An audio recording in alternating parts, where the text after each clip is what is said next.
The Ramban has been teaching us that intimacy is quite a bit different than what we thought and how the world thinks of it. In fact, physicality is just one of the many things to consider when it comes to intimacy. Spiritually, mentally, physically preparing yourself in order to be intimate is just some of the things we've learned so far. Now, the Ramban is going to give us a secret unlike any other secret you've ever heard. The secret to having healthy kids, and even more so, an explanation of why we are the way we are, and if that's not enough, how do we become even better? Society is full of unhealthy kids. In fact, even sick kids. Kids that have a spiritual illness they call LGBTQB that murder people. This is not a coincidence. This is a reality that also exists in the Torah that warns us for such behavior. How do we make sure that we are spiritually healthy, even if we weren't born that way? How do we make sure that our eyes, our hearts, and our minds are always in the right position? Last but not least, how do we get rid of some of these desires that we know are unhealthy? Like, you care about your spouse, you love your spouse, you only want your spouse, but for some reason or another, you like when people give you attention. How do you look at that in a Torah way? This and much more we're going to learn from the Ramban and the rest of the sages in order to get closer to HaKodesh Baruch Hu, in order to be holy. Watch, share, support, and be holy.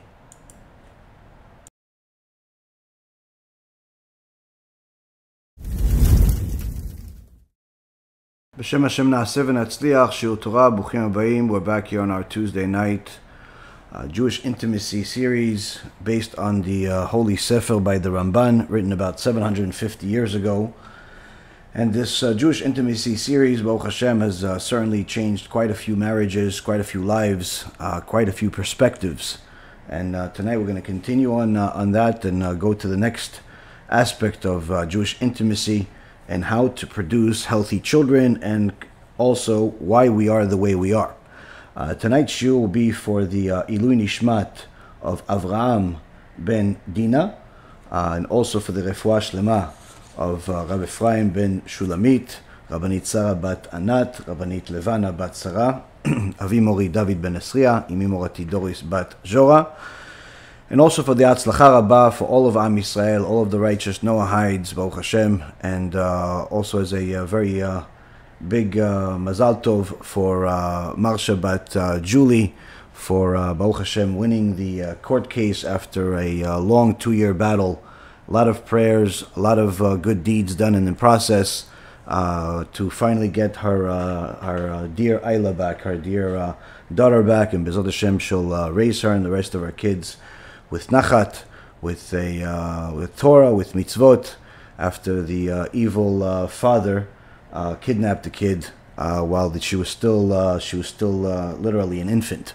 So Baruch Hashem, for anyone that's been watching my lectures for the last few years at least, knows how much we've prayed and done, and we're very happy to hear the good news. We're just simply waiting for the baby to show up to come home. So this has been a case for any of you that's been following. Baruch Hashem, we have some good news. So also, aside from that, to remind everybody, we have about a week, or exactly a week before Pesach begins. There's a shiur that I did last year discussing all of the different laws regarding to Pesach that you need to know in order to prepare, in order to celebrate the holiday properly.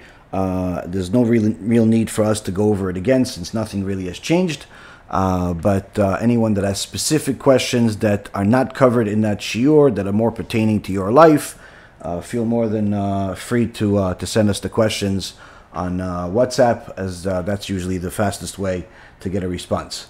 Also, for those of you that are sending me messages and are not getting responses, don't take anything offensively. It's just it's impossible for me to catch up with all the messages, the emails. I'm doing the best that I can. There's literally hundreds and hundreds of messages each and every single day. It's just not possible for me to keep up, especially since most of the messages are not simple yes or no's. Most of the messages are very complicated issues that usually have to do with with not only Torah but also people's lives. So they require some investigation, some double checking. So this type of stuff does take time. Last but not least, if some of you used to get answers and then you started seeing that you're not getting responses anymore, and just pay attention to what your last questions were. If your last questions were stupid, meaning you were insulting and you were simply going against the Torah or just making fun and things like that, that's simply because I'm not going to answer you anymore, since I don't have the time to deal with idiots. So with that being said, the last thing is the Pesach campaign. Baruch Hashem, we helped over 500 families eat this Pesach so far in the Torah scholars. We have a few hundred more families that Baruch Hashem we're helping to eat. These are orphans and widows that simply cannot provide for themselves. We actually signed up just last night another woman to a woman that's a divorcee to get some help from us on a monthly basis. And there's just simply a lot of things going on, a lot of help out there that we're trying to do the best that we possibly can to bring as much good to Am Yisrael as possible, to bring as much good to the world as possible. We need your help. Anybody that hasn't donated or hasn't donated enough, and they know themselves that they could actually afford to do more, go to the campaign website, bhpesach.org, bhpesach.org, and be generous. It's not going to my pocket. I myself also donated to the Pesach campaign, and so it's certainly something that's necessary for all of us to at least try to do, and not simply ignore, because there's going to be another opportunity, because no one promises us tomorrow. We all need to do as many mitzvot today. So with that being said, we have Baruch Hashem this holy Iggeret, holy letter by the Ramban, which over these last couple of shiurim has really taken the direction of intimacy for anyone that's paying attention in a very, very different direction, because now he's letting us know that it's not just the spiritual aspect of intimacy that is significant, but it's also the physical aspect of it, meaning that before we ever get to the actual act itself, you have to make sure that the body itself is in a certain condition if you want to produce certain results. The location itself, where it is, all of these different details that many of us don't necessarily pay attention to, they carry significant weight because they either warm up the man's body and the woman's body, and in essence produce a warm seed, or they cool the body. And any time that we go into the details of what the sages say, we know that they're not saying anything just as simply a suggestion. They're telling you things that will have a significant impact on your life. Now, if you think about it, if, let's say, for example, somebody that has, let's say, a problem child, someone that has a child that is problematic in different ways, whether it's literally actual health issues, mental issues, or it's simply behavioral issues, like many kids appear to have in this generation. And somebody would have told you, listen, you could have actually lowered the risk of having such a thing to deal with had you changed the location of the bed, had you not been intimate right after eating, had you eaten different food. If somebody would have told you such a thing, that this would relieve you of this huge problem that you have to deal with. You love your kids, so you obviously have to deal with it, but now you have to deal with this issue for pretty much, the rest of your life. If you could have resolved this issue, obviously you would pay any amount of money to go back. So this is in essence one of the things that we're learning from this series, that perhaps it's not going to change any child that you already have, but number one, it can anyone that is looking to bring children into the world, this is certainly could help them. Second of all, anyone that doesn't have any kids, this is certainly something that could help them actually produce kids into the world. which is certainly a blessing unlike any other blessing. But also one of the things we're going to learn is why we are the way we are, meaning that there's each one of us is born with certain traits. Each one of us is sometimes born with perhaps the trait of being prone to anger, or some of us are very cold, where you have certain people that the world can blow up and they're just smirking and not really saying much. People are very, very, very cool, not necessarily because they're not concerned, just that's their demeanor. Sometimes a wife is not really sure if her husband is very loving or not because of his behavior, because he's so cool that she's not sure whether he just told her he loves her or he's reading the newspaper. She's not sure. Other times a person is so passionate and so hot in that aspect that it seems like every time he talks, he's screaming at everybody, or every time she talks, she's angry. But in reality, that's her demeanor. This has something to do with the way they were brought to this world.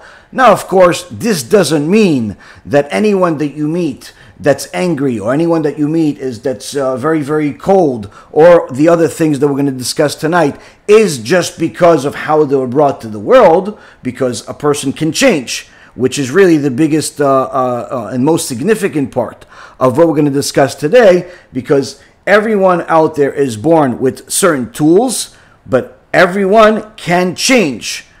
Everyone can develop. Everyone can do things to improve or ruin themselves. So these are some of the things that we're going to discuss today, and try to get a better idea of how to produce healthy children.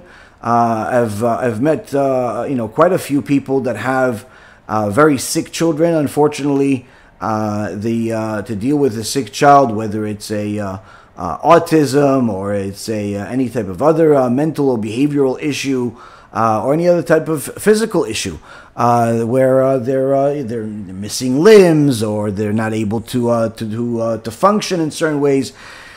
These are significant tests, and as at the very least, some type of insight for those parents that are dealing, especially with the most extreme cases, such as autism, or where the kids cannot communicate. You should know that two things. Number one, you have a very high level neshamah. You're not like regular people. So you have, let's say, low lives, degenerates, the worst people in the world, the Hitlers of the world that were literally brought into this world to, provide the world with hatred and animosity. You have normal, regular people that can go one way or the other based on their behavior. And then you have high-level neshamot. Now these high-level neshamot, these high-level people that their soul is tuned differently. Their soul has certain weapons, certain tools, certain abilities, certain strength that others simply do not have. They have much bigger tests that average people cannot handle. The average person perhaps can handle your average pressure out there, but these people can handle much, much more than the average person. What it takes the average person to literally lose their mind, it could even literally be standard everyday test that doesn't even move the high level neshama. So I remember my dear mother, God bless her, may she live till 120. She used to always, tell us, oh, you have a high-level neshamah. The rabbi said you have a high-level neshamah. And I always found this, quite frankly, ridiculous. Number one, compliments in general are something a little unusual to me. Not that I was unloved or anything like that. It's just I find it strange. But aside from that, when somebody tells me something that I don't know for sure and they're just assuming, to me, it has a element of lie in it. I'd say I have like an allergy to lies. So she used to tell us, oh, you have a high level neshamah. I went to this kabbalist and he told me you have a high level neshamah. And, we would just laugh and it's just ridiculous. But then you start learning about this stuff in the Holy Torah, and you start realizing, wow, this high level neshamah stuff is really a big deal. Like if somebody does have this, it explains a lot. it explains why they have these enormous tests. For example, like the story I've told you guys multiple times about the Rebbe Mitzans, the Klausenberger Rebbe. He was one of the giants of the past generation that was responsible for building not only American Jewry, but even Jewry in Israel. He built the Keilat Tzantz in Israel, in Netanya over there, where his son is running it today. He built the most extraordinary hospital in Israel, I believe even until this day, the hospital of Laniado, which is actually where I was born. And he didn't do this under normal circumstances. He did this after going through the Holocaust, suffering horrific pain and agony himself. Some of the stories, anyone that has read his bio, literally, you don't even understand how he survived one of these stories, one of these horrific experiences in the Holocaust, needless to say, the whole thing. And then on top of it, having his wife and 11 kids murdered by the Nazis, Yimach Shemam v'zichram, you would think that a person like this would just be depressed for the rest of their life. But instead of being depressed like the average person, all he did was live life and take revenge against the enemies by rebuilding something bigger than anyone can possibly imagine, even without all of the tests. Building the Hasidut Tzantz, building the Keilot in Israel, in Germany, in the United States, doing things that are unbelievable. And of course, now we know this was a very unique neshamah. This wasn't just a high-level neshamah. This was like a supercharged neshamah. So of course, not everyone that I'm referring to that's a high-level neshamah is the Rebbe Mitzans, but you get the idea. You're smart enough to all get the idea. If you've watched long enough, you've understood that there's always exceptions to the exception. But the point is that parents of disabled kids have to know that, number one, they themselves are high-level neshamot, even if they view themselves as mediocre, even if, from all intents and purposes, they are mediocre. They're not necessarily brilliant. They're not necessarily extraordinary in anything else. But if Hashem gave them these tests, where they have to withstand the test of having children with major health difficulties, inability to communicate, inability to function in some cases, major illnesses, that means that your neshama is tuned differently. It's tuned differently, it's wired differently, it has different tools, different weapons, which gives you the ability to handle tests that are much more significant than anyone else around you. And that's the reason why no one else understands how you do what you do. And don't expect them to understand you, because it's like comparing a regular, brand new, Toyota or regular car to a, a jet plane that hasn't even been built yet, because it disappears, it can do whatever it wants. You cannot compare the two.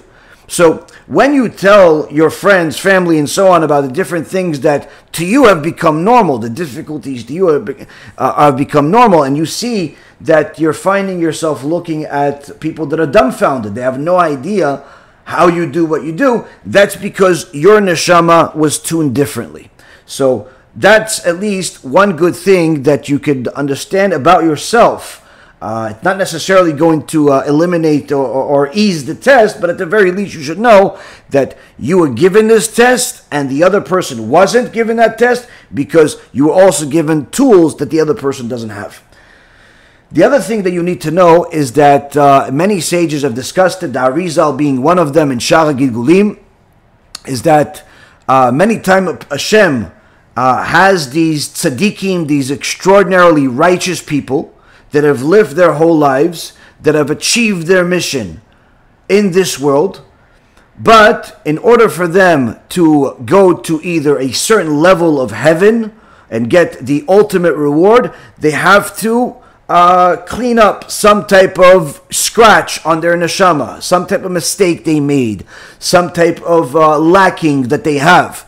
And sometimes that requires a certain tikkun in Shamayim, but sometimes it requires a tikkun in this world, where this person, this neshama, has to come back into this world, live a certain life that could be a year, 5 years, 20 years, 50 years, but the life is going to be very unusual, a life full of suffering, a life where this person typically cannot communicate, and in so many words, cannot even make a sin. They're not all there. But you should know that the neshama is 100% there. The neshama does understand everything, even though the body itself limits it. And there are systems that have been developed over the years that allow us to communicate with some of these very special neshamot of tzaddikim.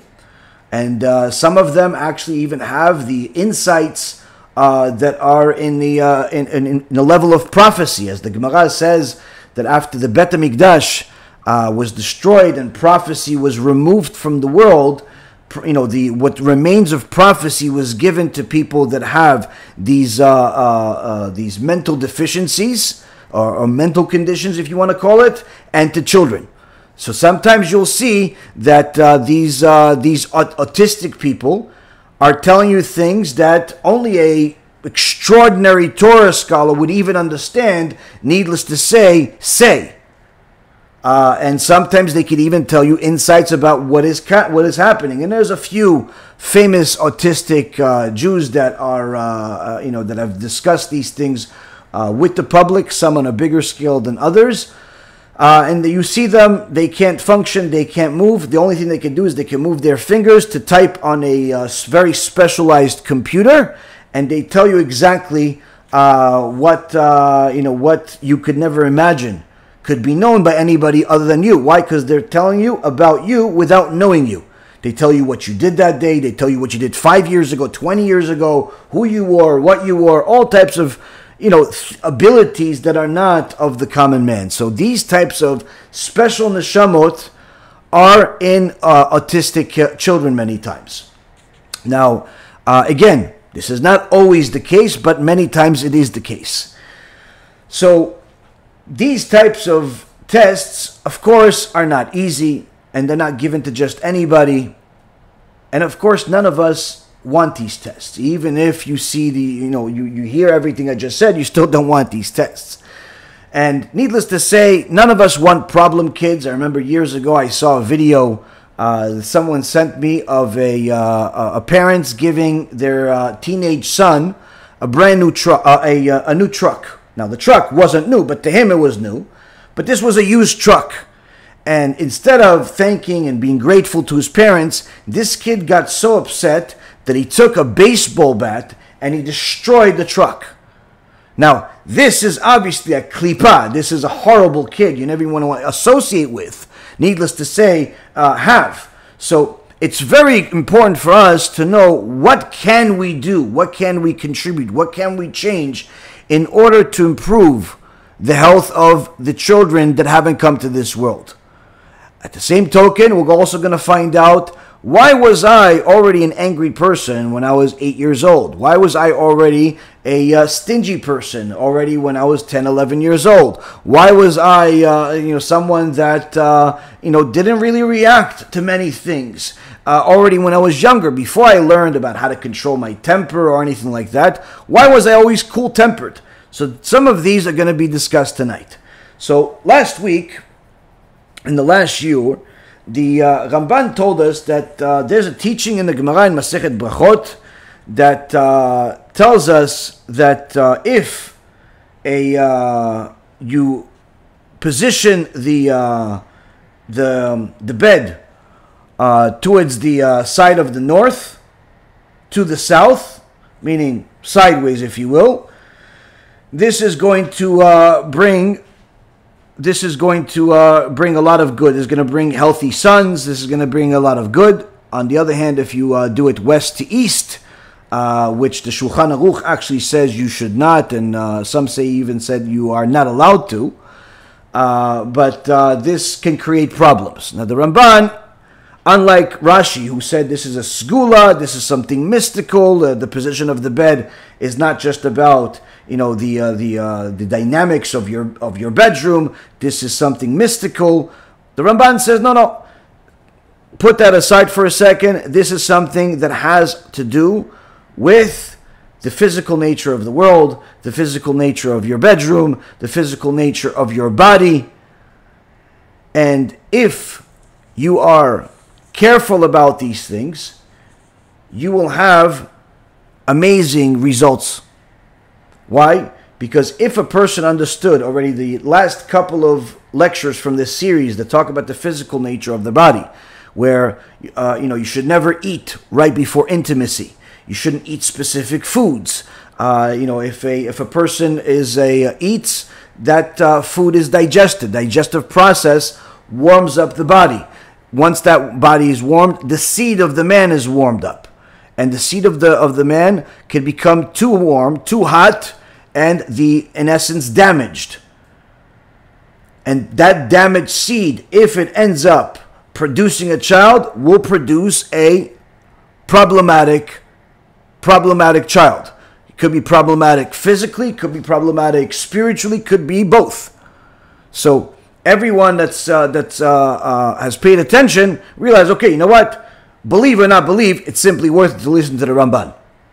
Understand or don't understand, it's simply worth it to listen to the Ramban. Why? Because the change is not so significant. We don't have to change our lives that much in order to comply with what he's telling us. Now, you don't have to. These are not Torah obligations. These are teachings of the sages that are highly recommended. These are teachings of the sages that can certainly elevate every neshamah to a much higher level. But if a person wants to ignore it, they're taking their risk on their own. But at the very least, we have teachings in our Holy Torah that are telling us why certain people have certain children, where you see that the giant sages of the generation many times brought children to the world that were unique, that were also very special, high-level neshamot, meaning this kid didn't just come out of nowhere. Many times they had a yichus, they had a lineage. Now, of course, a lot of teachings had to follow, because just what the kid is, whatever tools the kid is given, are not automatically going to be used for good. If the kid does not get the right teachings throughout their life, they could still end up becoming a small Hitler.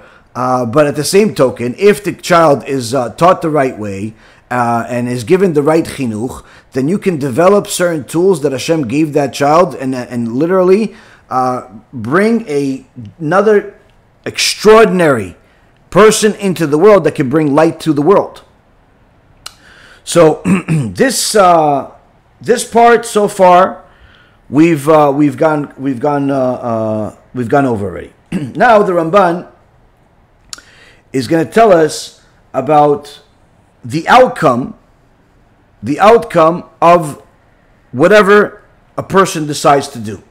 If a person decides to follow everything we've discussed, prepare themselves spiritually, prepare themselves mentally, prepare themselves physically, in order to have that balanced body, soul, and mentality, in order to produce the clearest, most pure seed that can produce the best child, and the same concept for the woman as well. Or a person is simply going to say, you know what, it's not for me, and he's going to ignore it. He's going to tell you the outcome. And he starts off with a very interesting word. He says, Yadua. Yadua ki kol ish shenolad mitipa kara yeh le'olam peti usachal. He says, this is known. It's known that a person who's born of a cold drop, he's referring to a drop of seed, will be always a naive fool. Now, the fact that he's starting this paragraph and this segment of the book with Yadua, he's saying it's known. No. Who is it known to? We didn't know until now. Who is it known to? He's referring to Torah scholars. In the world of Torah scholars, the giants of his generation, 750 years ago, This was a known thing. It wasn't such a new insight into the world in his world. Now in our world, obviously everything is new. This is part of the degradation of the generation. This is part of the ignorance of the world. This is part of the, unfortunately, the re-education that they're providing to the world today, where many times people are educated by television and movies and celebrities and all types of impure, demented people, instead of being taught by the holy sages and righteous people. Their role models and idols are people that you don't even want to be friends with, needless to say, learn from, where instead of learning from the holiest and most extraordinary and wonderful people that ever lived. So it's important for a person to know that this degradation of the generation is not something that happened all at once. Of course, this is each generation has gotten lower and lower, but there are, the wisdom, knowledge, and even physicality of the previous generations. If anyone from the past generations would show up today, people would think, the scientific world would think there would be aliens. If you learn certain parts of the Gemara that talks about the physical ability and even the size of certain people at different times, they would think there were aliens. Why? Because the Gemara says there was one of the Chachamim, there was he was in his, I believe it was a building of some kind, maybe even his house, and a fire broke out. And out of concern, they realized they couldn't contain it. They had to run out. And he was concerned about the two young men that were with him, two students of his. He grabbed both of them under his arms like two loaves of bread and ran outside and, as far away from the building as possible. Now, of course, even if you are the world's strongest man, to go carry a full-grown male under your arm like a loaf of bread is not possible for anybody today. But this was something that was possible a couple of thousand years ago. Another example is that the Gemara says if somebody is a shepherd, and of course if you're a shepherd you can't have all of your sheep and goats and so on next to you at all times. They roam. They're on a field. It's a huge field. They need to go to different places. You have to give them some type of freedom. But of course, you're not the only one that's there. There's going to be other people. So how do you know what is yours and what's not? And the Gemara says, as far as you can see, just make sure that wherever you allow your sheep and goats go, it's as far as you can see. So the very next question in the Gemara says is, how far can he see? How far does the average person see? And it gives a measurement that's 10 mil. 10 mil is 10 miles. He can see as far as 10 miles with his naked eye. Now, I don't need to tell you that no one on planet Earth can see 10 miles away.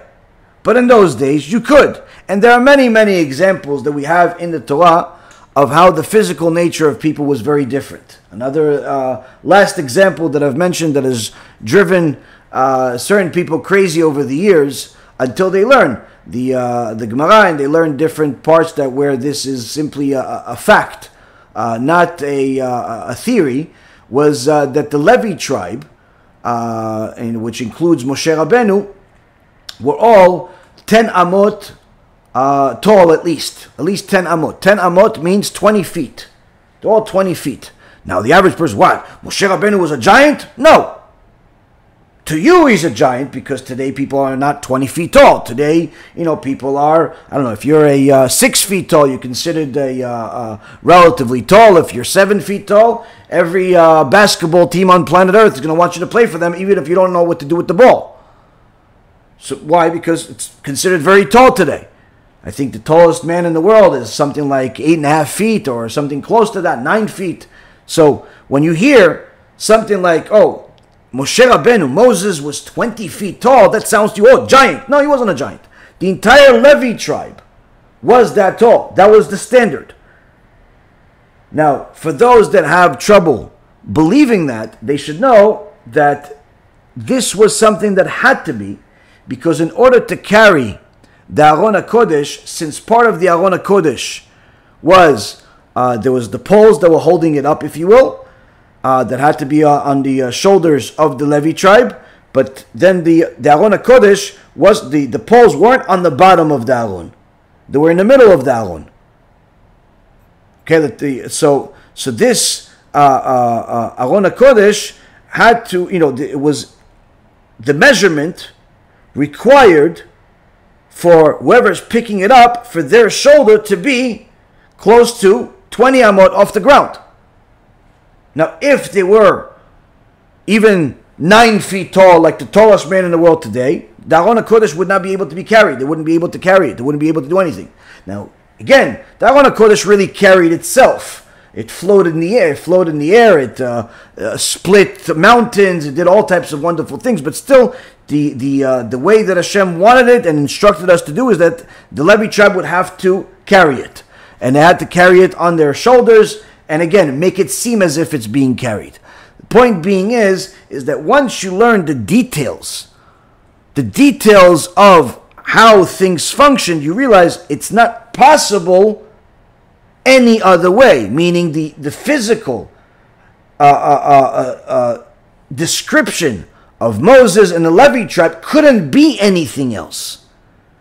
Now, if you compare everything to the normalcy of today, nothing in the Torah is going to make sense to you. Does splitting the ocean into 12 tunnels make sense to you? No. Does, hail with lava inside going down to the, only hitting Egyptians, even if the Jew is right next to them, make any sense to you? No. Does a flood, destroying the entire world, except this little boat, or really big boat, the size of a football field, make any sense? No. A lot of things don't make sense if you compare them to the world today. Hence the reason why we have to learn from the books and not from what we see as normal and what we've become accustomed to.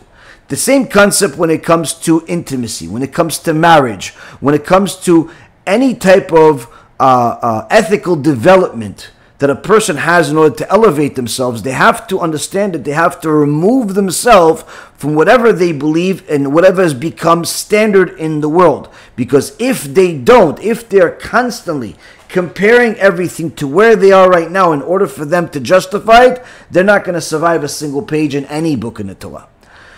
So the Ramban tells us that there are certain people that were born from a cold drop of seed. Their parents were not careful in their preparation for intimacy, and either the condition was too cold, they didn't warm themselves up enough, or they did certain things with, they lived in certain places, or they acted in certain ways that made the position of the bed was a certain way where the seed of the male was cold. That cold seed produces something that's not ideal. What is it? A naive fool. Someone that is a foolish person. Someone that's naive.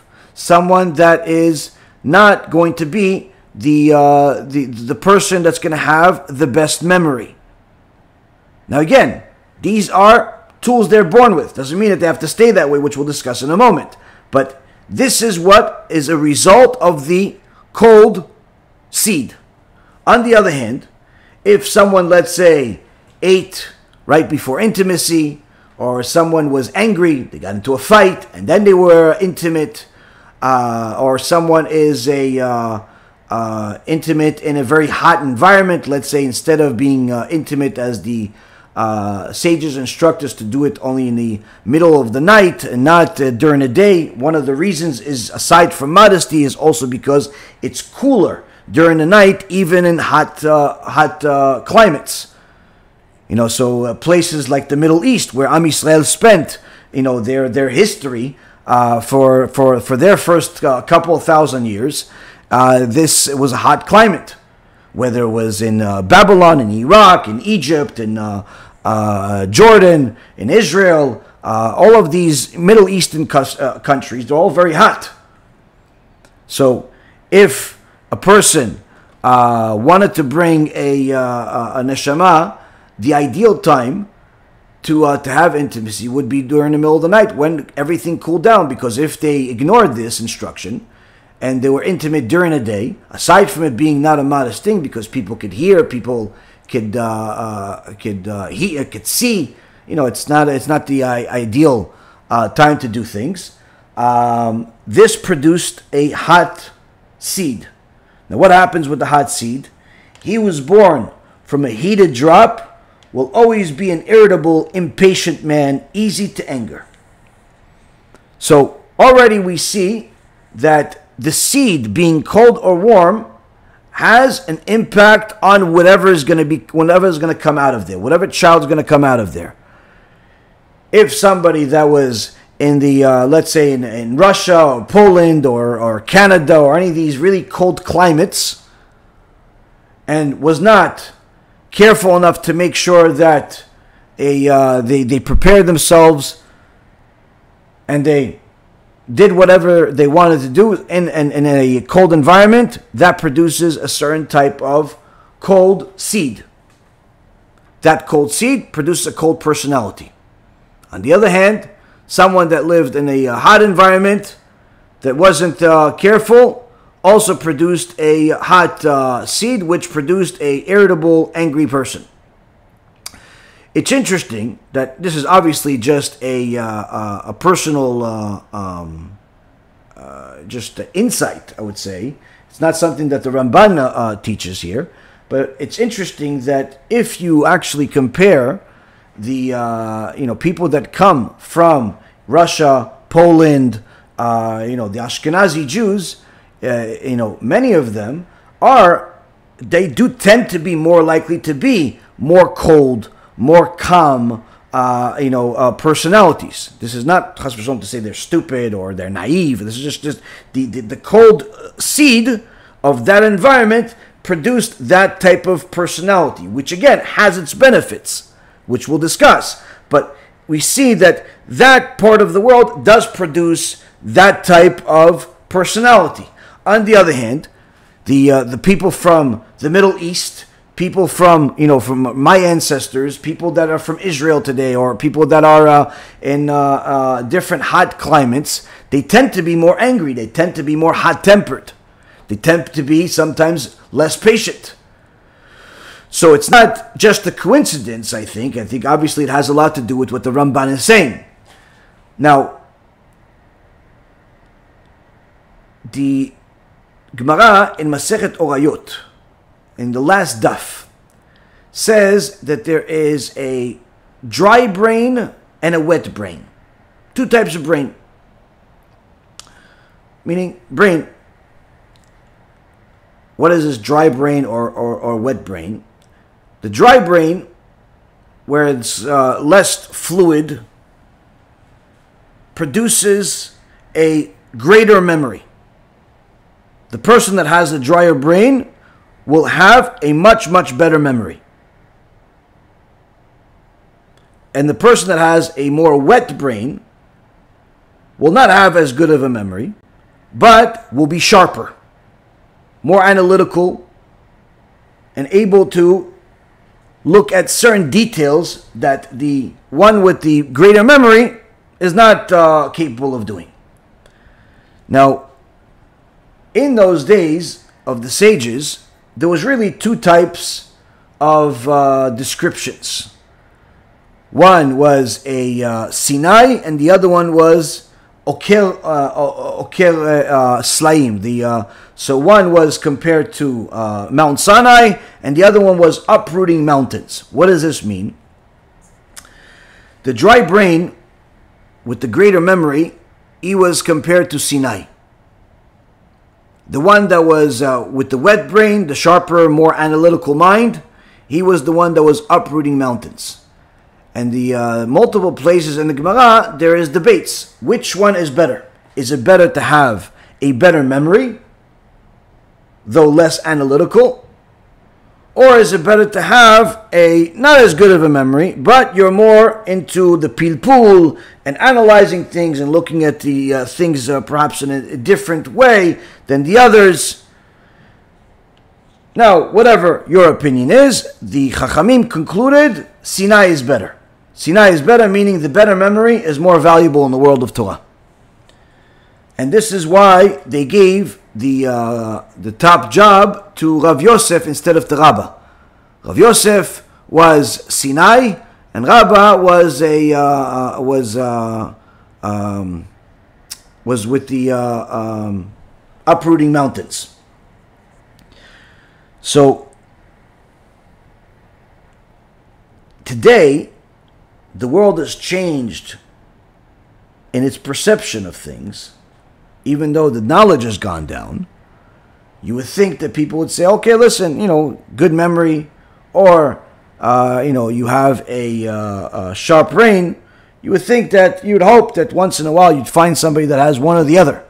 Today, unfortunately, many people, there's like what Rabbi Ephraim calls an inflation in titles, where anybody out there that can give a good speech, anybody out there that writes a book that is remotely popular, anyone out there that someone older than them says, "Oh, this person is a genius," automatically people say, "Oh yeah, he is both Sinai and Oker Slaim. He is everything. He's not only great memory, he's also very, very sharp. He's everything. He's Gdolado. He's the next Rav Ovadia. He's the next Stipler Gaon. He's the next Chafetz Chaim," and people go crazy. Now, you should know that it's rare to ever find someone that's both. Very, very rare.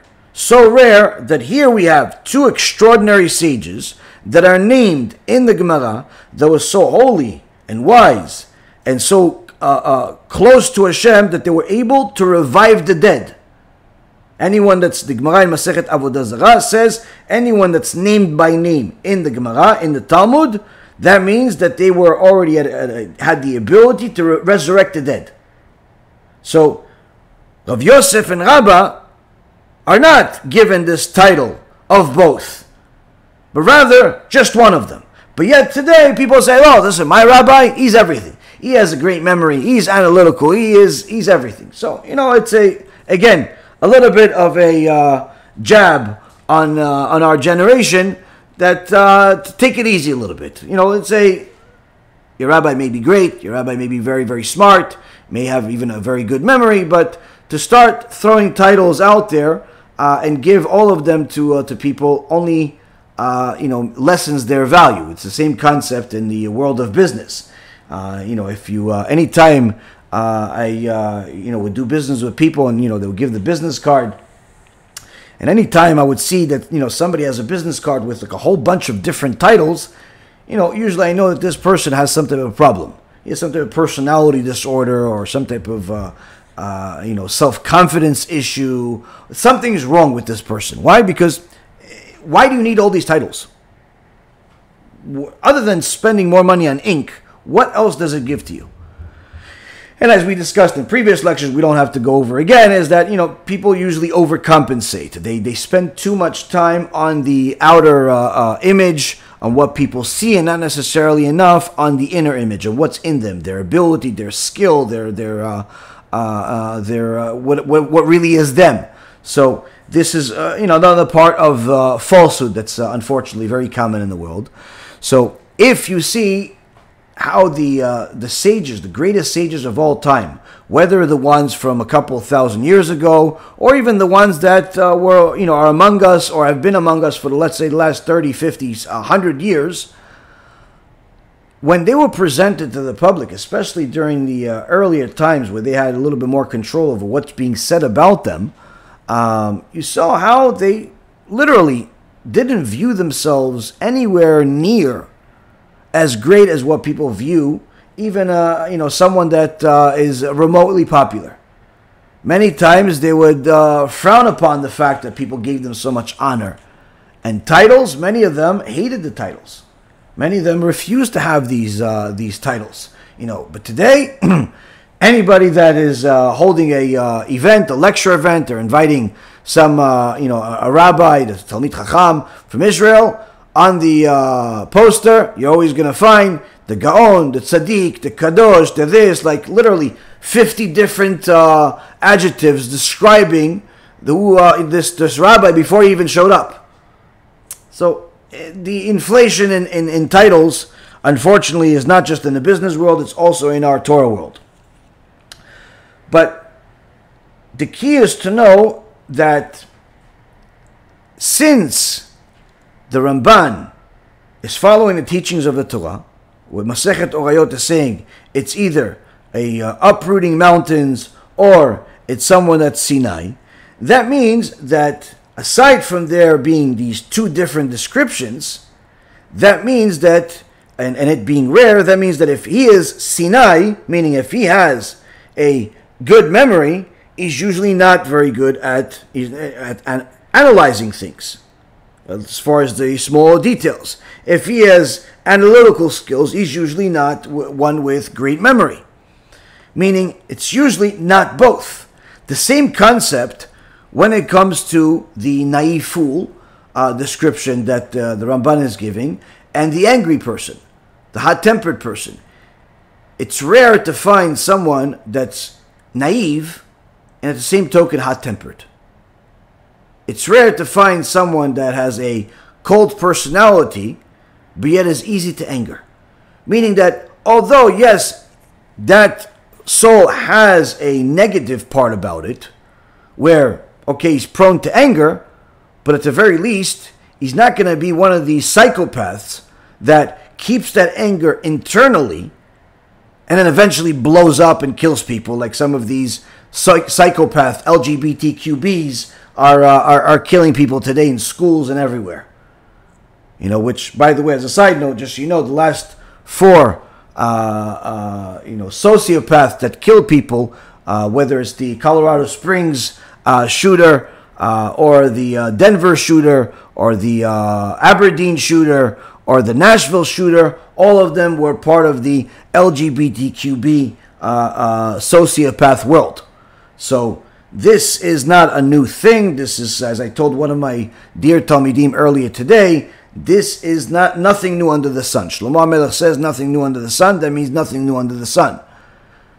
At the time of the first Bet HaMikdash and its destruction, there was the strongest king in the world that will remain the strongest power in the world, as far as no one had as much control over the world as he did, and no one will have as much control as he did until Mashiach comes, because that's what Hashem promised him, was Nebuchadnezzar.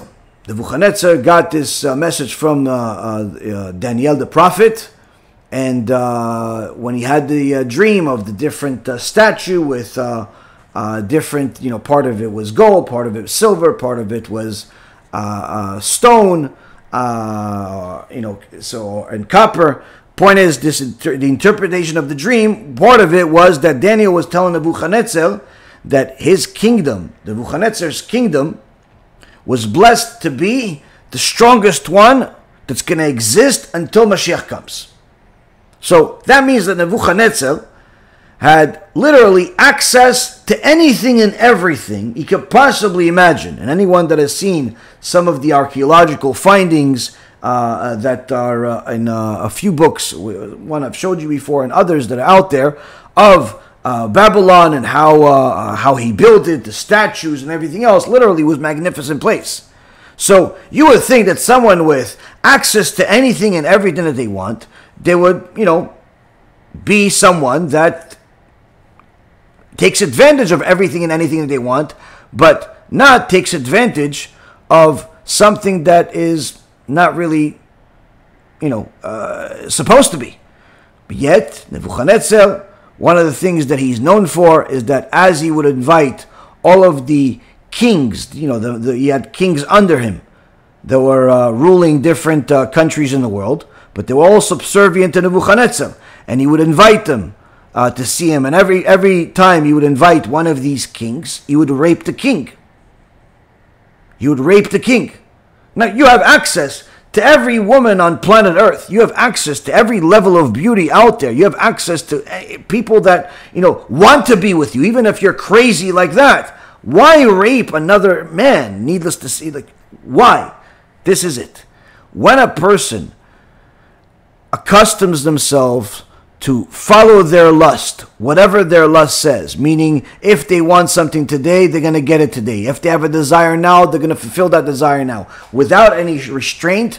Both the Ramban, the Gemara, the Rabbi Nachman of Breslov, and many other parts of Judaism discuss that the more a person satiates this lust, the more hungry they become. Where initially it starts as a normal desire, where a person desires normal things, but they don't want it in a normal quantity. They want more.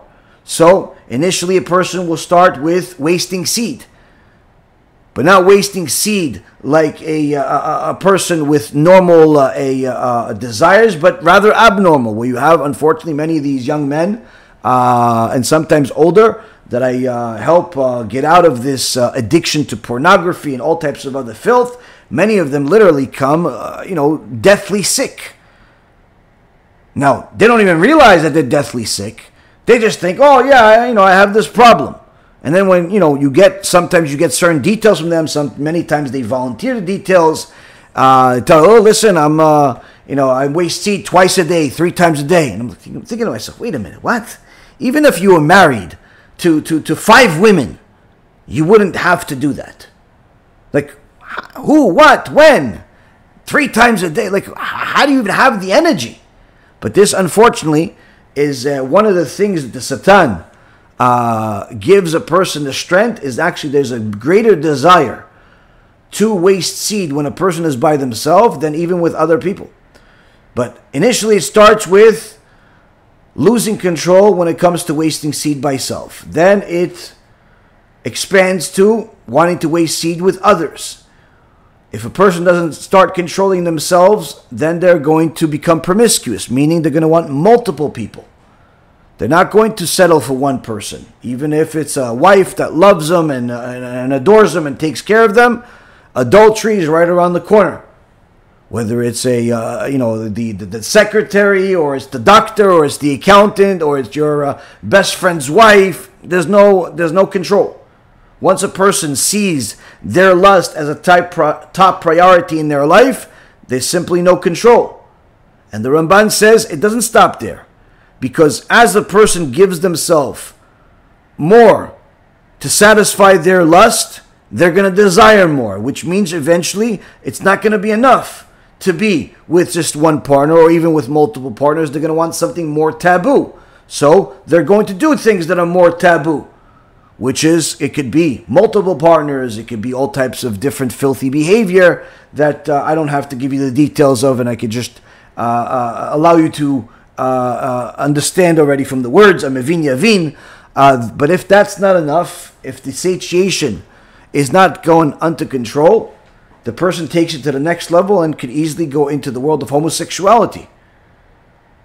Now, if I would have said this 20 years ago, people would have thought I was crazy.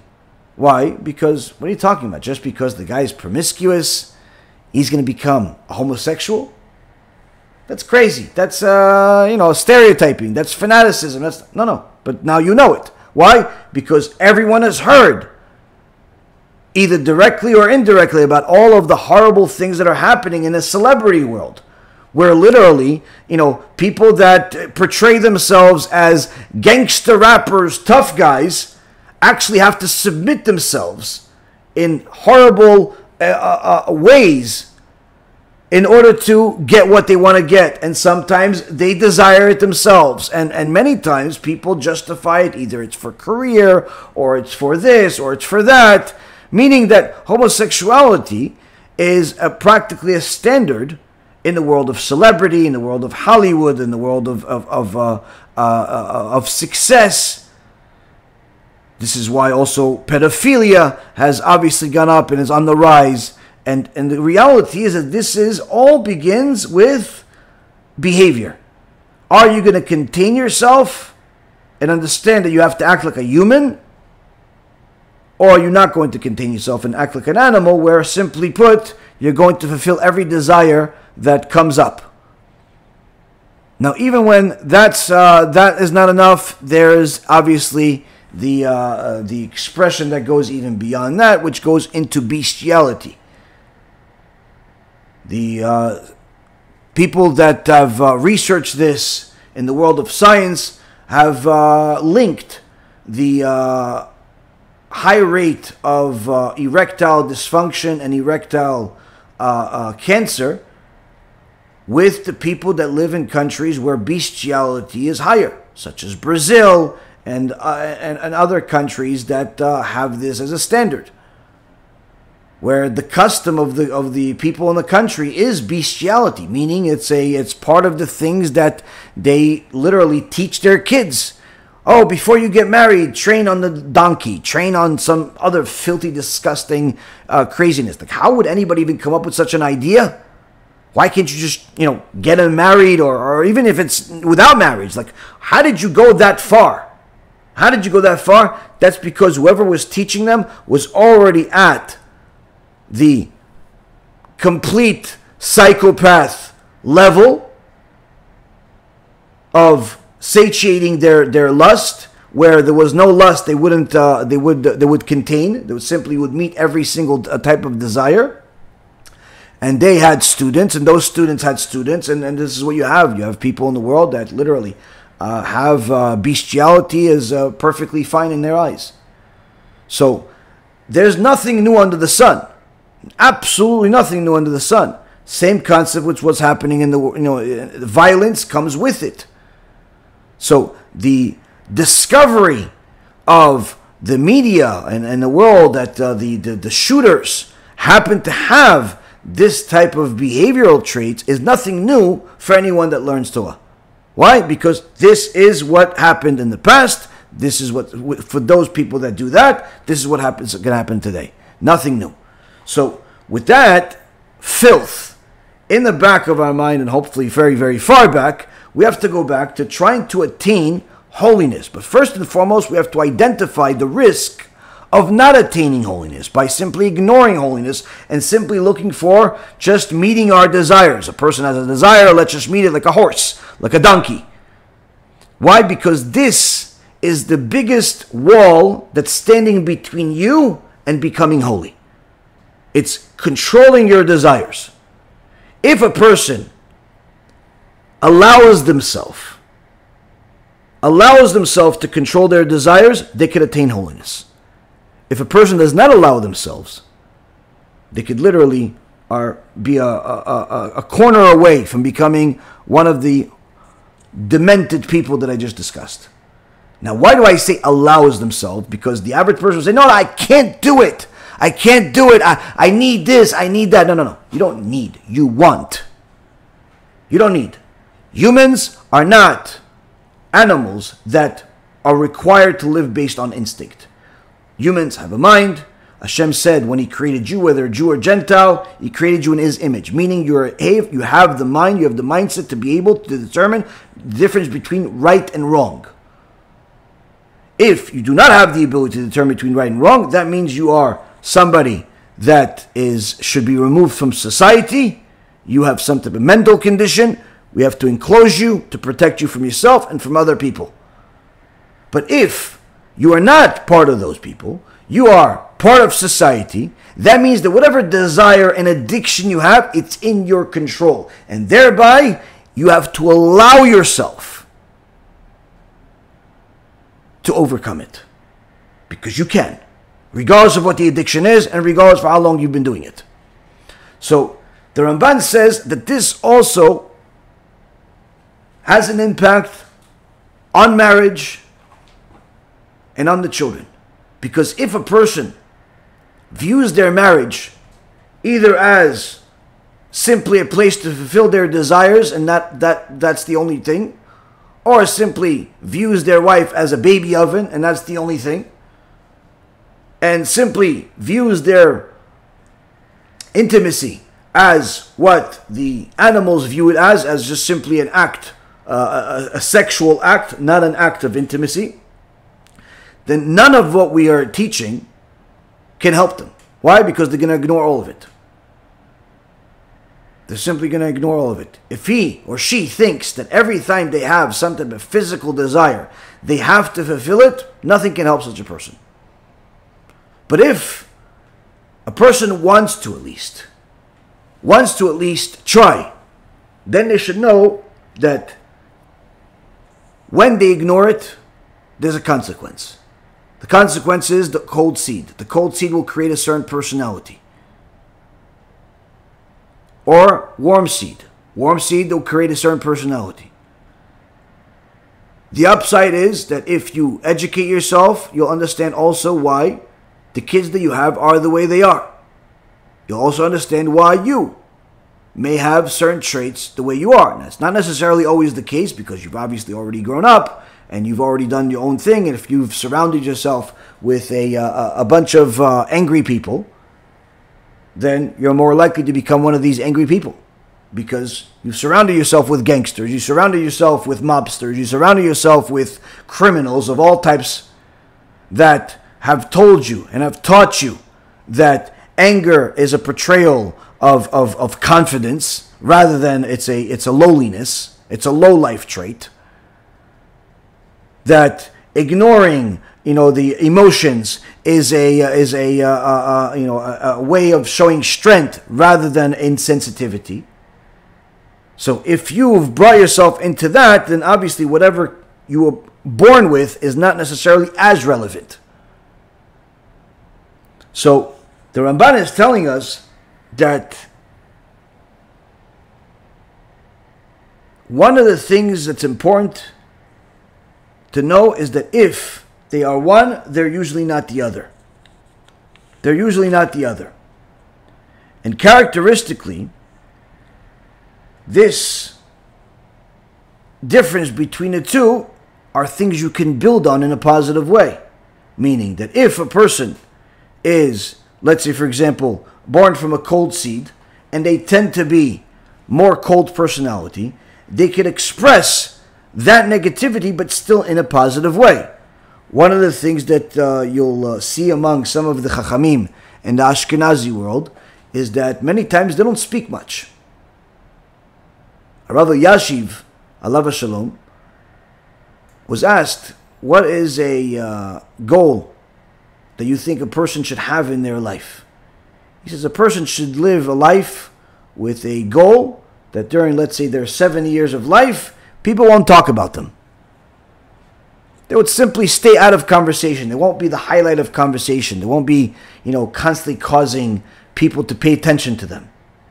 Now, of course, this excludes words of Torah. If a person, said a good Dvar Torah, if a person had a teaching of wisdom, wrote a book, gave a good lecture, sure, you want everyone to speak about it because that's, increasing the Torah.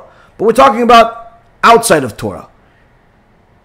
The goal, Rav Yosef says, is to stay out of people's conversations. Don't be one of these traffic lights where every single time you move, everybody pays attention. Now today, obviously, and many people are ignorant of this, and instead of trying to run away from attention, they look for attention. They wear certain clothes and certain jewelry because they want everyone to look at them. They drive certain cars because they want people to look at them. They live in certain places and in certain houses because they want the attention. They act in certain ways because they want it. Literally the opposite of what Rav Yosef says will actually give a person an accomplished life. Now he himself, even during his shiurim when he would literally stick to the book and just give you exactly the exact amount of words of Torah that's necessary.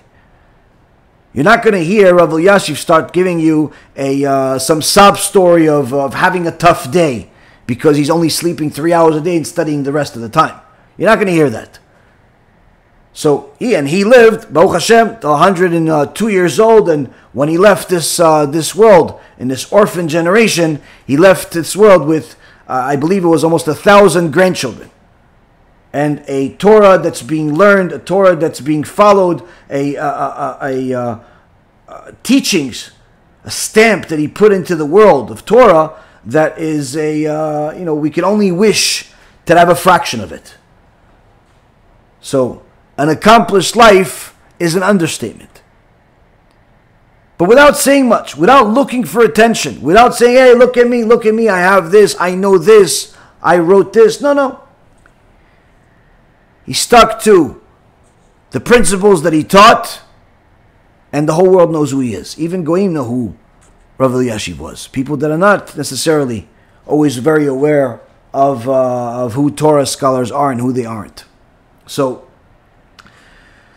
the cold drop, although it could produce a naive fool, it also produces a cold personality, which that cold personality could be favorable to a person that wants to be quiet, because they're not a passionate person that always has to say something, that feels this inner urge to be heard, to be loud. On the other hand, this type of cold seed could also result with a person not being prone to anxiety. Many people today suffer from anxiety. Everything makes them anxious. This is also one of the reasons why I always tell people that it's forbidden for Jews to watch the news, and it's quite frankly, it's not forbidden, but it's a really bad idea for non-Jews to watch the news. Why? Because all that it's going to produce is anxiety. That's all the news is going to produce. You read the newspaper, anxiety. You watch the news, anxiety. And even though sometimes I tell people, don't watch it, don't do it, and sometimes people are addicted to it. Some people even take it a step further. They don't just watch the news, they watch the news that is full of a conspiracy, meaning it's not only full of Lashon Hara, it's not only full of gossip, it's not only full of going against God in many different ways, atheism, anti-Semitism, immorality. It's not just that. It's also conspiracy, where every single news account is about how the world is going to end, or it's controlled by a small group of people, or the war that is about to begin every day. 20 years, the war is about to begin every day. Again, even though this is partly similar to some things you'll hear in Torah lectures, it's a world of difference. Why? Because if you hear it from a Torah lecture, the goal of the Torah lecture is to tell you, yes, the world could end. Life could end. Mashiach could arrive. The trouble is ahead. The goal is to help you improve your life by changing direction. It's not to scare you. It's to redirect you. Sometimes honking the horn can save a life. Yeah, but it's scary. It's scaring him into changing direction, into stopping. But the goal of the conspiracy theories and all these types of news outlets and videos that talk about how it's the end of the world, and this one did this, and there's a new world order, and there is a poison in the water, and there's poison in the gas, and there's poison in the mountain, and there's poison in this, and everything is horrible. What's the goal? To scare you to the point where you feel like you have to keep watching them in order to survive. It's not to help your life. It's not to save you even. It's simply to cause you to become addicted to their channel because you feel like you need this in order to survive these so-called scary times. So people that are prone to anxiety, this is like them, watching this type of news is like them drinking poison for breakfast, lunch, and dinner. Now, a person that has a cold personality most likely is not even going to bother watching these types of networks. Not only will they not be affected by them, but they won't even watch them. Why? Because this is not something that they're inclined to. They're not motivated by it. They're not inspired by it. They're not attracted to it. So that cold personality has its benefits. On the other hand, a person that is from a hot drop, that becomes irritable, impatient, easy to anger, are usually the people that watch these types of things. Are usually people that are more prone to listen to this type of talk. There are some people that when they first start doing tshuva, they're attracted to teachings about the end of days, Mashiach. Now, although it's a very interesting topic, and I've done a few shulim about it over the years, if you noticed, at some point we generally stop talking about it. We'd mention it here and there because it is a constant topic in different parts of the Gemara, different parts of the Torah, that this is part of our life. Part of our life is the end of this world. But it's never been the MO of the teachings. It's never been something we would make as a priority of a Jewish life, as a priority of anybody's life. But yet there are certain people, literally, that they would only watch the Mashiach lectures. They became experts about Mashiach. Little do they know that if Mashiach did arrive, they would be the last people to even be considered to be saved. Why? Because they don't know anything. They don't know anything about Torah. They don't know anything about mitzvot. They don't know anything about halachot. They just know about these these stories. These stories, some are true, some are fairy tales. Why? Because when they don't have enough rabbis speaking about Mashiach, where do they go? They go to different outlets, sci-fi channels, Christians. They'll go anywhere. Why? Because they have the urge to fulfill this anxious addiction. Now, I've talked about this a few times over the years, and I've had a few people that I've met. They used to come to my lectures where they would constantly tell me, "Oh, listen, can you tell us about Mashiach?" In the beginning, I would try to say a few things here and there just to cater to them in order to keep them coming and listen to the other 2 hours that I'm talking. But eventually, I would literally rebuke them when they would ask me. Why? Because you already know enough. You know more than anybody else about enough. The Torah is much bigger than just this one topic about the world ending. And what ends up happening many times is that if those people don't change direction, that tshuva that they started based on the teachings of the end of days, not only it doesn't get developed, it ends. Where they end up going back to their bad ways. They end up going back to desecrating Shabbat. They end up going back to wasting seed. And what happened? You just changed your life, because you were scared of Mashiach. Well, how could you go back to, drugs and alcohol and all this other stuff? How could you do all that? Eventually, even that is not enough. Even that is not enough. And the same concept goes for people that are watching the media, watching politics, and are constantly trying to connect it. Oh, if Trump wins, maybe he's going to be Gog, or maybe he's this. And people that are constantly connecting, out of their own intellect, different things to the Torah, and they make one part of the Torah like the whole Torah, it's usually full of anxiety and simply it's a curse. It's not a blessing. So the people that are more likely to do this, more prone to do this, are people that are already predispositioned to have anxiety, to have anger. Now, on one end, this is very negative. On another end, there's a positive aspect of this hot seed. The positive aspect is that these types of people, if they know how to develop themselves, can actually redirect that heat into a positive passion, which makes them much more likely to express their love to their loved ones, to their wife, to their kids, to their husband. Even more so, they could use that love towards Hashem and be very passionate in the way they serve Hashem, very passionate in the way they pray.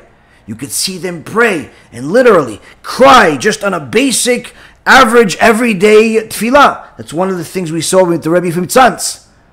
The Rebbe Mitzantz, praying on an average Tuesday, Wednesday, Thursday mincha, would cry more than any of us would cry on Yom Kippur. And you see the amount of energy he puts into every prayer, and it's unbelievable how much love he had for HaKadosh Baruch Hu, how much fear he had from HaKadosh Baruch Hu, how connected he was from HaKadosh Baruch Hu. The passion that he had in every one of his prayers, alvai that we would have such a thing. Alvai we would have such a thing. Needless to say, if somebody's learning Torah with that type of passion, how great they can become. So, here we see that there is, again, nothing that Hashem does is only bad. It can be used for bad, it can be used for good. So don't be so angry if, let's say, your parents did whatever they did and you were more prone to anger, or you're more prone to being cold and somebody's complaining about it. Why? Because the reality is it's in your hands. Whatever tools you were given can be used for a positive purpose. So, with that being said, what if a person is in a position that they want and have the ability to bring children to the world, and they don't want the kid to be prone to one thing or the other? They want the kid to be the best. They want the kid to already be born with literally the best of the best, already from the out of the gate. They don't even need to overcome their cold nature or their overly passionate personality. They want somebody to be right in the middle. That's where the Ramban goes next. And he says, a person that's born from a drop balanced between hot and cold will always be wise, of precious spirit, understanding, and of composed temperament. Characteristically, he will be acceptably involved with people. And concerning this, the Torah says in the name of Hannah, the mother of Shmuel, when she was praying for him, in the book of Shmuel 1, chapter 1, verse 11, Hannah says, "And you gave unto your handmaid a man-child." That's what she prayed for. She prayed to Hashem to give her a man-child. What does it mean, a man-child?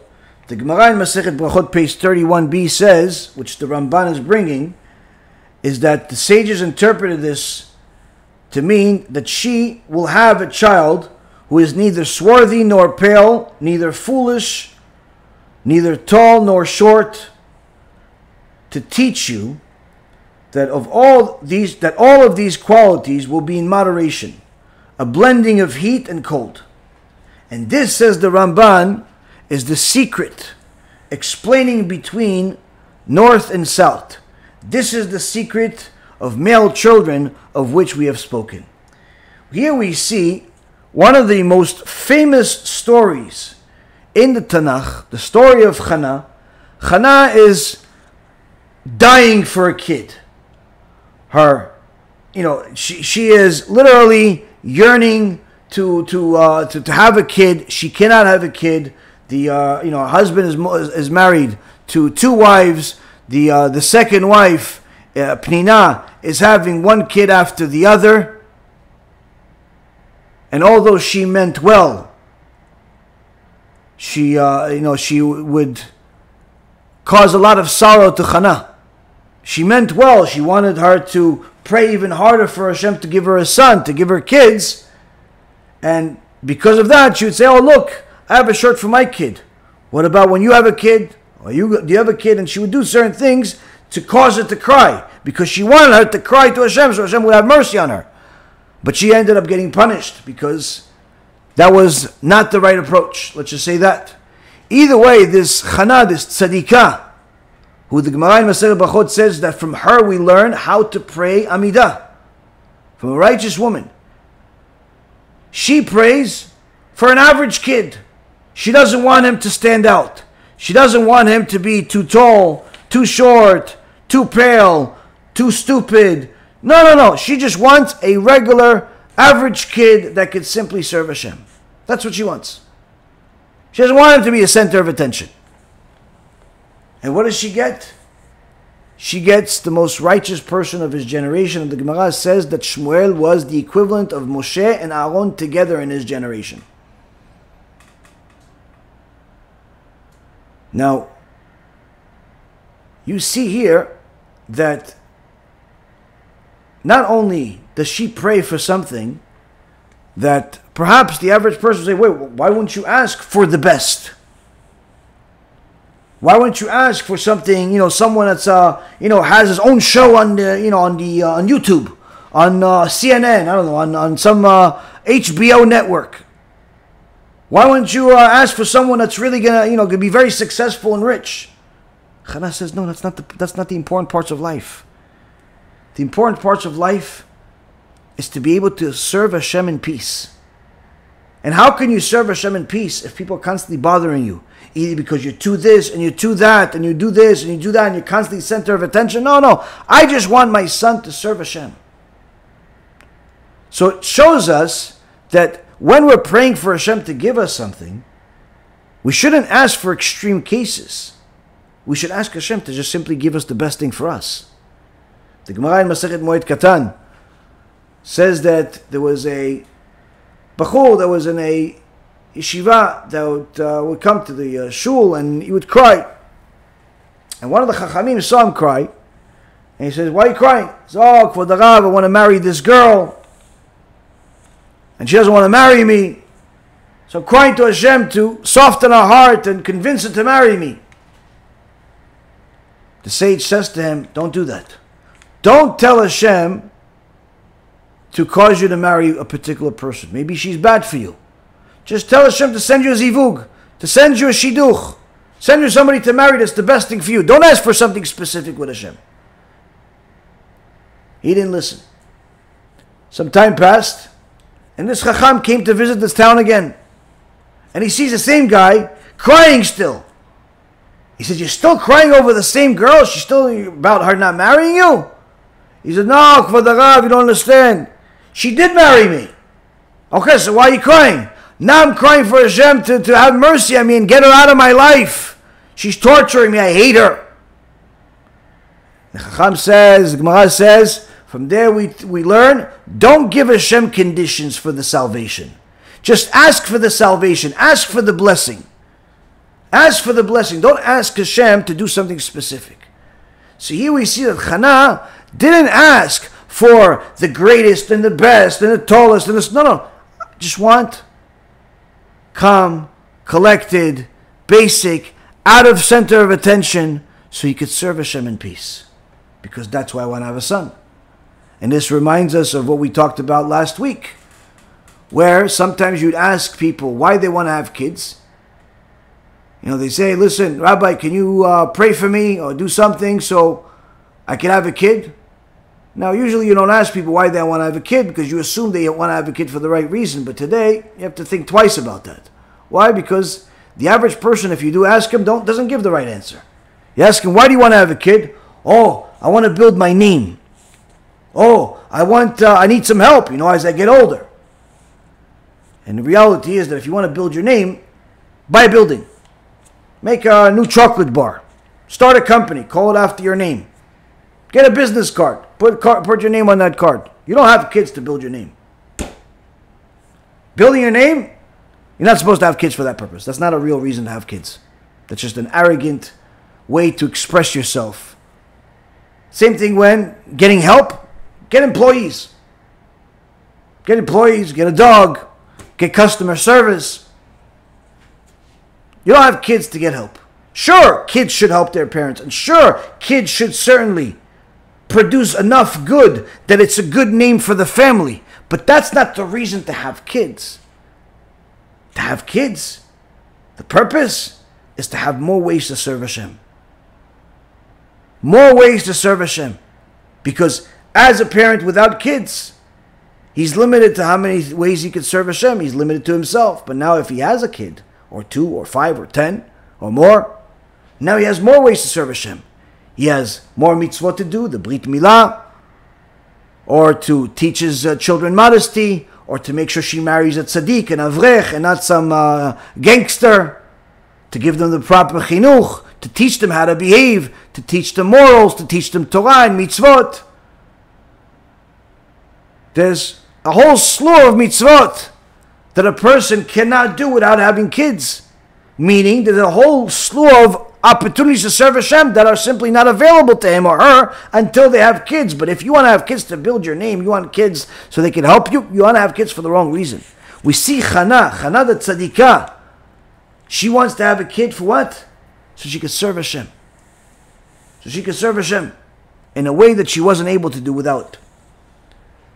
Says the Ramban, this perfect request that she had yielded her yielded hard, the most extraordinary tzaddik of his generation, one of the most extraordinary tzaddikim of all generations. A blessing. Now, of course, this is not something that just happened just because of the prayer. It happened also because of all the other things that we've discussed in this series. The spiritual, the physical, the mental preparation. Needless to say, the prayer itself. Knowing exactly what to request. But at the same token, also knowing that even if you get something, that's not the final conclusion, because whatever you get, you can develop. You can develop in a positive way, you can develop in a negative way. Hashem can give you a brain that could remember everything, but a person can waste that ability, he can waste that memory by remembering phone numbers, by remembering salaries of different sports players, by remembering the lines in movies, by remembering, all types of stock symbols and all types of waste that are not only is not going to help him or her in their life, but is going to ruin their life. You ask the person, listen, do you know what parasha is this week? No. Do you know what parasha was last week? No. Do you know when Pesach is? It's next week. But you know which day is next week? No. Do you know if your wife is obligated to say Hallel or not? No. Do you know anything? Oh yeah, I know Shema Yisrael. Oh, okay. What else do you know? Well, I know the first and last name of every baseball player that's playing in the major leagues for the last 30 years. Oh. I also know every football player that played in a lineman position, especially the guards, for the last 5 years. Oh. I know how much each team is spending on their kicker in the league this year. That's a new one I worked on. Oh. I know who the best forward is in the NHL. Oh. I also know how much money certain actors made in every single one of their movie without even looking it up. Huh. What else you know? Well, I know a few movies by heart. I know a few shows by heart. I know what the schedule is going to be for next year's games and even shows on certain networks. Some newscasters, I know what about their life. Oh, so you have this memory, and instead of utilizing it to actually live a life that's purposeful, to live a life that you can actually have something to live for, you are using this brain of yours literally for nothing. For nothing. Meaning that gift that the child was given is turned into a curse. On the other hand, a person could begin with their life with what would seem like one hand behind their back, or even two, but that person could develop themselves to be one of the greatest people of the generation.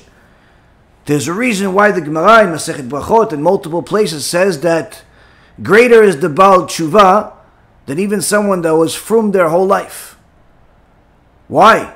Why is greater a person that's Baal Teshuva than someone that's been frum, that's been religious their whole life?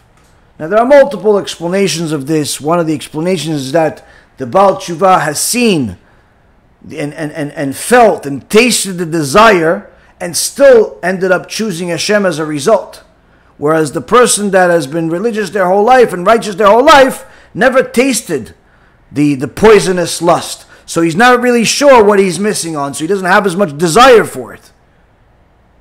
So that's certainly a good explanation, but there's even a new one. Another explanation I heard from one of the Chachamim, that a Baal Teshuva can reach a level of Kedusha that the average person cannot. Even if the average person, that the average righteous person cannot. What is even a really righteous person? What is this? The level of Rabbi Akiva. Rabbi Akiva reached a level of Kedusha that even Moshe Rabbeinu did not reach.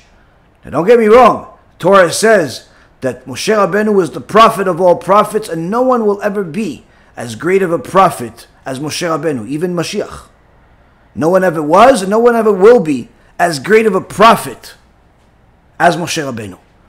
In the level of Kedusha, Moshe Rabbeinu reached the 49th level of Kedusha. Rabbi Akiva, on the other hand, reached the 50th level. How could Rabbi Akiva reach the 50th level? Because the 50th level, says the Gaon Mivilna, can only be reached by a Baal Teshuva. A Baal Teshuva can reach the 50th level. So, this is another reason why the Gemara says that the Baal Teshuva, the ones that have the real serious Teshuva, can reach a higher level than someone that's been from their whole life. But that doesn't mean every Baal Teshuva is that way. Certain Baal Teshuva, sometimes you wish they weren't even a Baal Teshuva, just because they're so demented sometimes. Where they're not really Baal Teshuva, they're a Baal Teshuva in their mind. You know, they keep a couple of mitzvot, but they, rationalize 1.5 million more sins. I had one time this guy that used to come to my shulim. He called himself a Baal Teshuva. And one of the ways that he expressed is how he's such a righteous Baal Teshuva is that he loved to speak to people and give them different insights that he heard about the parasha and the from different shulim. I said, okay, great, that's fantastic, it's very, very good. So why was it bad to have this guy? Because this guy didn't really abandon his old life of gambling and degeneracy. And in fact, one of the ways that he would share his so-called Torah knowledge with more people is in casinos and in all types of places that he shouldn't be in the first place. And instead of actually being a Kiddush Hashem, where he's publicizing Hashem's name, he's actually desecrating Hashem's name, because what are you doing gambling? What are you doing in this degenerate place of casino? So sometimes you have people that think of themselves as Baal Teshuva, but they're obviously as far from it as the sun is from us.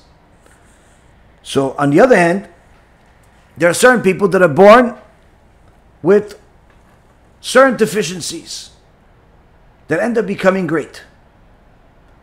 One of them was Rav Moshe Schick. Rav Moshe Schick, when he was younger, the entire community made fun of him and called him Rosh Dlat, pumpkinhead. Why? Just like you open a pumpkin, there's not much in there. They said in his eye, there's nothing in there. There's nothing in there. He cried to HaKodesh Baruch Hu. He toiled in Torah. And eventually became one of the greatest generations, one of the greatest sages in history after the Khatam Sofer. He was one of the Talmidim of the Khatam Sofer. The Netziv Mivolozhin, also, as a child, was known as a fool. So much so that when he was younger, he overheard his parents speaking about him. He said, listen, he doesn't have it. He's not going to be a scholar or even someone, a Talmud. He's missing something. He's just not there.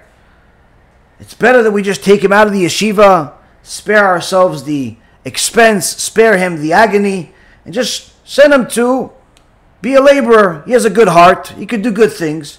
Why waste all this time sending him to learn Torah? He wasn't getting good grades. He wasn't understanding things. He didn't understand. He was clueless. Why waste the kid his life learning all this stuff when he's not understanding anyway? The one thing his parents didn't know is that despite the fact that he didn't understand much and he didn't know much of Torah, he loved the Torah. And as soon as he heard this, he went to his parents and he literally begged them to give him one more chance. Give me a little more time. Let me learn more Torah. I don't want to leave it. Please, give me a chance. I don't want to be a laborer. I want to be a Torah scholar. I want to be a Talmud Chacham.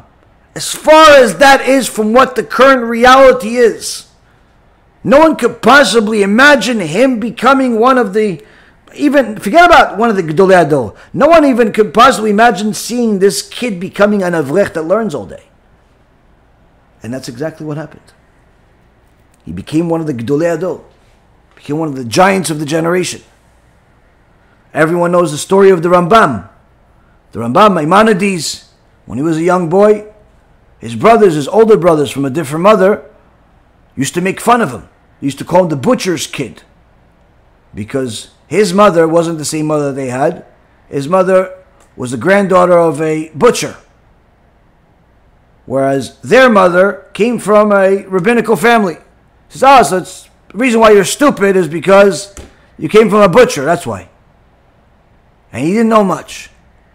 But the Rambam prayed to HaKadosh Baruch Hu and did not let go.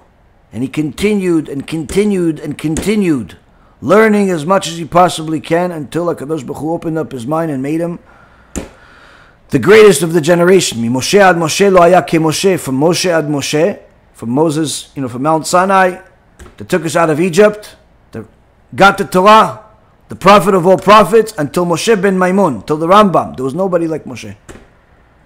There was nobody like Moshe. But this was a kid that literally was made fun of in public. Nobody cared. Why? They didn't think of him that he's ever going to be anything. Now, does anybody know the names of the brothers of the Rambam today? No. Why? Because they themselves materialized to nothing. Even though they did get great abilities, great yichus, great tools, they didn't develop them. They were forgotten. Forgotten like a distant memory. Now,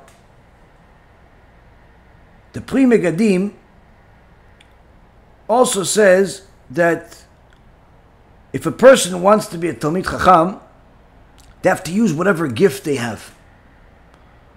They have to use their gift wherever they have. And he once had a Talmud of his ask him, Kavod HaRav, how do I become a Talmud Chacham with my abilities? He says, you have to learn a lot of Torah and you have to shy away from attention. How do you do it? He says, wherever you go, you move to, go learn.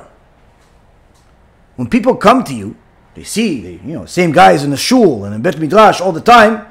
People see that. They tend to come and, say, ask questions. Do you know this? Do you know that? Maybe you could meet with me. Maybe you could study with me.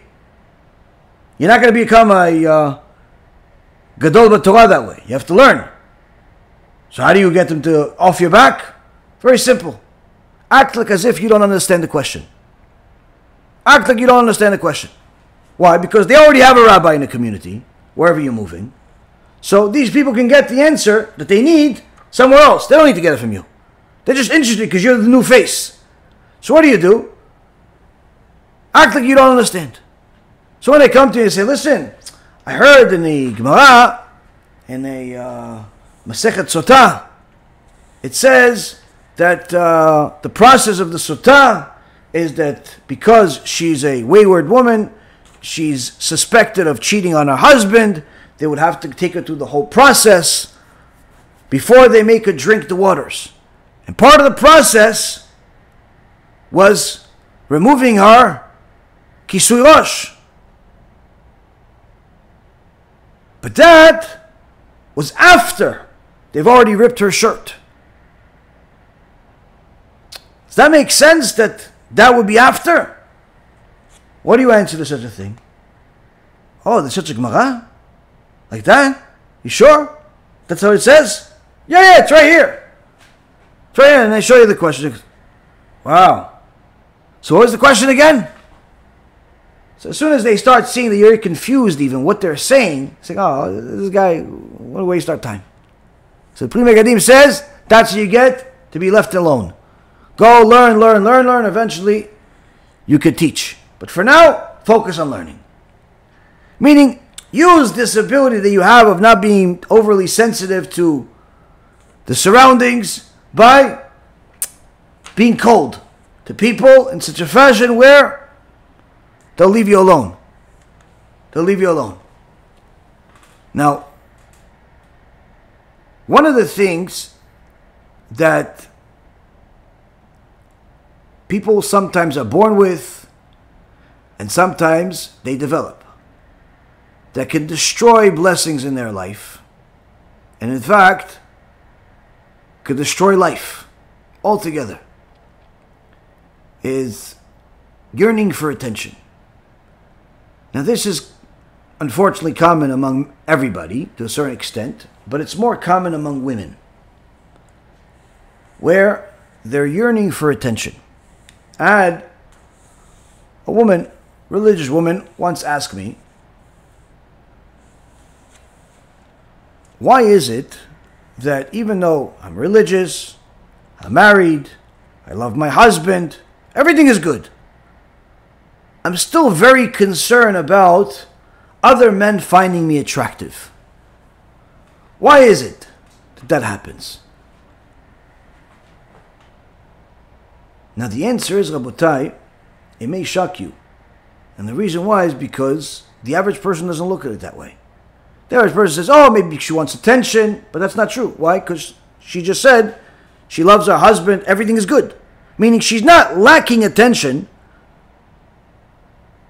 or attraction or love from her loved one.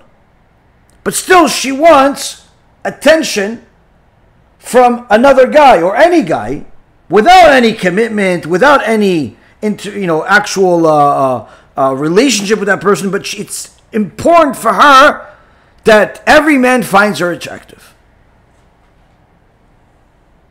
This is the same concept of men, that sometimes they attain a certain level of success, whether it's success in a scholarship or success in money.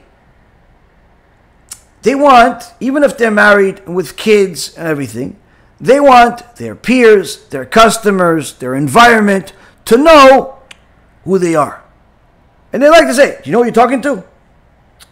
You heard of my work? You heard of what I do? It's important for them, for people to recognize who and what they are. Where does this come from?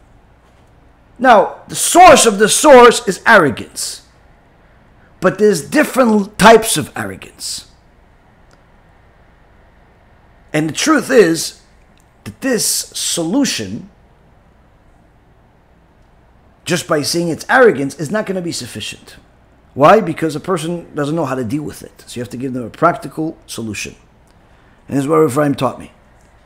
He says, when the woman gets some type of pleasure, whether it's, mental pleasure, that her customer or her co-worker or even the clerk at some supermarket finds her beautiful, finds her attractive, what she has to realize at that moment is nothing pleasurable, but quite the opposite. Why? Because he's not finding you attractive like you think. He is finding you attractive in the same way that one monkey is attracted to another monkey. He finds you attractive in the same way that the bull finds the cow attractive. That's how he finds you attractive. He doesn't find your personality attractive, your intuition attractive, your desires in life and ideas attractive. No. He is like a bull that sees a cow and he's attracted to that cow for one and only need, a physical need. Now, if that need means insulting you, making fun of you, lying to you, doing all types of shameful things to you, he cares less. Why? Because that's what he's attracted to. He's attracted to a cow. He's not attracted to you. He's a bull attracted to a cow. One chimpanzee attracted to another chimpanzee. He's not attracted to the chimpanzee's theology, ideology, or even opinion. And quite frankly, if you simply stayed quiet and wouldn't talk, that would make you perfect. Because he is not attracted to you. He is a bull attracted to a cow that's another physical body. That's what he's attracted to you. So, if a woman understood that every time her customer, her colleague, or anybody else out there is attracted to her, they should know they're attracted to a cow. And if you want to be a cow, or a chimpanzee, or perhaps even a donkey, play along and enjoy. But if you're not a cow, and you don't want to be a horse, and certainly you don't view yourself as a monkey, then understand this clear. Any attraction that you get from someone who doesn't know you and doesn't love you, and is not willing to commit his entire life to you, is no attraction like you think attraction. It's simply lust. Lust that's 100% the same as one bull to the cow. And if you're not a cow, then why are you enjoying what the cow gets? Why do you want to have the same affection that the cow gets?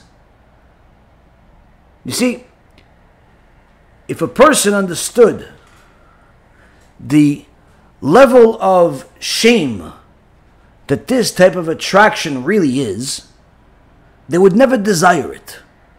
And in fact, they would be disgusted by it.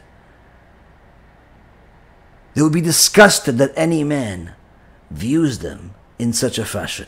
Why?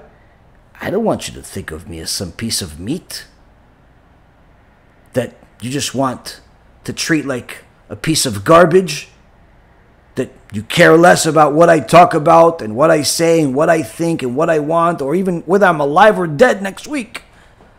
I don't want to be viewed that way. Go view somebody else that way, not me. The same concept with the successful men of scholarship or money or otherwise, or even looks, that want people to view them. Oh, you're accomplished, you're achieved something, you this and you that. You have to understand, the way they view you is not, oh, wow, he's such an important person. I want to learn from him so I could help him. I could get him to do even more and get published. No. What they want is what you have. No different than a blood-sucking leech, that if it could simply take the blood without having to suck it out of the body, it would simply do it. If they could simply take your job, your money, and every single thing that you've ever done could simply become theirs, and you would disappear into some sewer, they would be perfectly happy with you. They don't care about your personality and what you have achieved or what you want to achieve. They simply want what you have. So when you're constantly looking for people to recognize you, admire you, see you, all you're doing is inviting people to want to suck your blood, to want to express their jealousy, to want to simply kill you, not help you. So, if a person understands that you are given tools, those tools can build you or destroy you. If you use them the right way, you can create an extraordinary family with extraordinary children and extraordinary marriage. If you don't, not only will the kids be problems, headaches, nightmare, but you yourself will be a basket case, like a beggar looking for attention, like a beggar that's looking for money. You'd be looking for somebody to recognize, either your physical looks or your financial accounts or something else that's not even yours to admire, because God's the one that gave it to you. The Ramban is giving us insights to produce good into the world. Those insights are not just good ideas. They're literally the instructions for real success. Bezat Hashem, we're going to take them into account. Think twice about where we stand, where we want to be, and what we need to change in order to get there. And Bezat Hashem, be holy. Thank you again for learning with me. Bezat Hashem, tomorrow night we'll have our weekly shiur of Stump the Rabbi. We're after some Divrei Torah. You guys will ask as many questions as you want, and Bezat Hashem will do our best to have the merit, to have Hashem give us the answers, and we can learn together. Thank you for learning with me. May Hashem bless each and every single one of you. Kol Tuv.